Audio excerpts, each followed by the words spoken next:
Yo and hello everybody, Mike here, baseball collector, Saturday morning. You know what that means, a little bit of rummage and some slabbage. And I've been really inspired lately watching a lot of videos on this. I've watched Aaron Davis start doing some stuff. Man, if I had the kind of stuff Aaron Davis has in his garage, I'd be thrilled to death. He's got some amazing stuff, so make sure you go check those out. But we're going to start here. We left off last time at the end of 1966, so we're going to start with 67. The first card I have in 67 tops is Whitey Ford here in a near mint 7. I think I errantly said in my last video that Whitey Ford's last card was 66. When I showed it, I said this is his last card. It's not. This is Whitey Ford's last card. Beautiful there in a near mint 7. Mr. Mcclain in a 6. Oh, I have another Mcclain in a 6.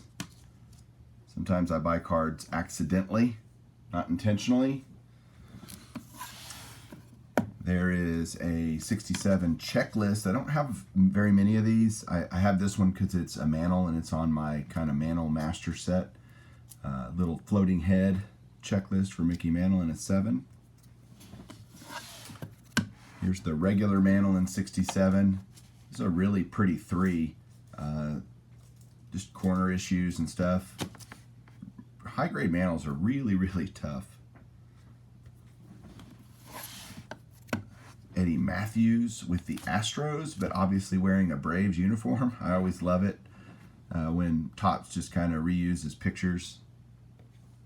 So Eddie Matthews. There's the Mays from 67 and a 5. Very, very pretty card there. It's a great shot. There's the Banks in a 6. And I did that again too because I have a Banks in a 5.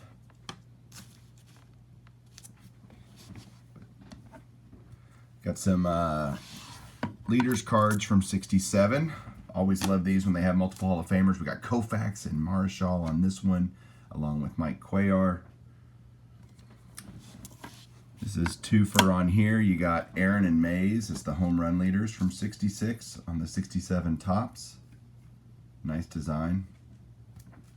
Simple for sure. I love it. Here's the 67 Aaron in an excellent 5. Really, really pretty. It's amazing how these can look, even in a mid-grade, really, really sharp. I mean, there's nothing wrong with that card in a 5. I mean, it looks really good. Here's a 5 for multiplayer card. You've got Don Clendenon and Willie Stargell. Bob Lewis. This is kind of an interesting card because you can see here on this Gaylord Perry, the registration on this card is not that great. The focus is off. It's still an excellent mint 6, so I think it actually could be higher given the corners and the centering if the registration was better. So PSA definitely takes it all into account. There's a little bit higher grade Hall of Famer from 67, a near mint to mint 8 for Hoyt Wilhelm. Another dual player card, but this one's awesome. It's got 2 Hall of Famers. You got Mays and McCovey. Shout out to Nate, Topps 85 401. 67 has 2 big rookies in it.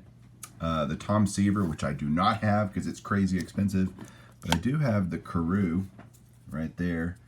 This is a VGEX4. Got lots of things going on with this card that make it a 4.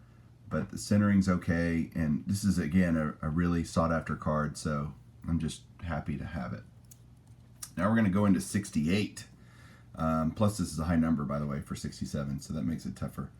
68 starts off with league leaders, and I only have one of those, but it's the pitching leaders for that year. You got Fergie Jenkins and Jim Bunning Hall of Famers on this card.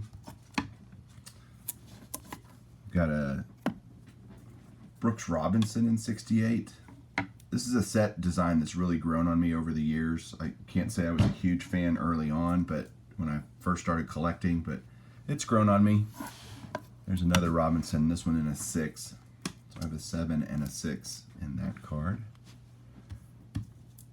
Next up is Denny Mcclain. In 1968, Mcclain was the MVP and the Cy Young Award winner. Had an amazing season. Led the Tigers to the World Series championship against the Cardinals. It was a huge pitching year, you know. Year of the pitcher kind of thing in 68. And this card's part of the top 300 cards.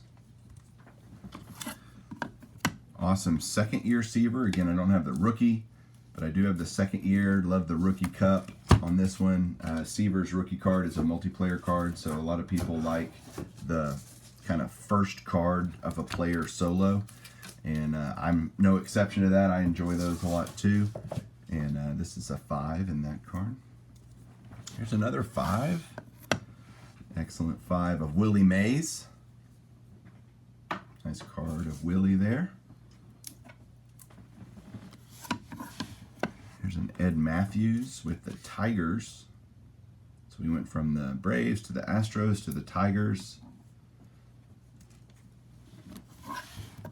There's the Bob Gibson. We just saw Denny Mcclain. So here's the NL Cy Young winner, Bob Gibson. This is in a near mint 7. This is also part of the top 300 cards. And the squeaking you might hear in the background is Norman playing with a little toy. But I also have a 5 in that card. So you can tell I've upgraded some stuff over time if I find a good deal.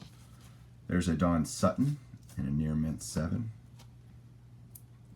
Young Don Sutton there. There's the 68 Aaron in a 5.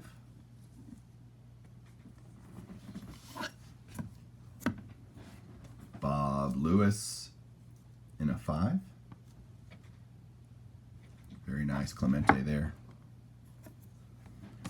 Next up are a few of these. There's a couple of these World Series commemorative cards that show Hall of Famers. And so this is game 1. Cardinals beat the Red Sox 2-1. It's near mint 7 showing Lou Brock. The other one is Gibson here, and that stuff is on the slab, the white stuff. I need to pull that out and get that off of there. But that's a 5 on that one. Somebody here might know this guy. Y'all might have heard of him. This is my Nolan Ryan rookie. It's a 3. I mean, it's got major corner issues all over. These cards are so hard to find well-centered, and it's a Ryan rookie. There's tons of them out there, but I've had this one for a while and maybe upgrade it someday, but probably not. I'd rather spend that money on other cards. There's a Jim Bunning on the Pirates. Bob Lewis, 7.5 on that one. Another big rookie in the 68 set is the Johnny Bench, and here's mine. It's in a 4 on that one. Man, I got stuff all over my cards. I need to obviously do some cleaning on my slabs. But that's a awesome card, classic card of Johnny Bench. There's the Mantle in a 3.5. That's a card I bought. I bought this card and submitted it. I probably bought it when I was, 12 or 13 years old. So I've had it 30 plus years in my collection. Love it. That's why I sent it in, just to protect it. There's the Aparicio in a 7. 68 starts some great all-star cards here. I love these in 68. You've got Killebrew in an 8. Cepeda in a 6. Rod Carew in an 8. Joe Morgan also in an 8. And then it's weird, like I don't know what makes PSA slab the orientation this way compared to the flip versus that way.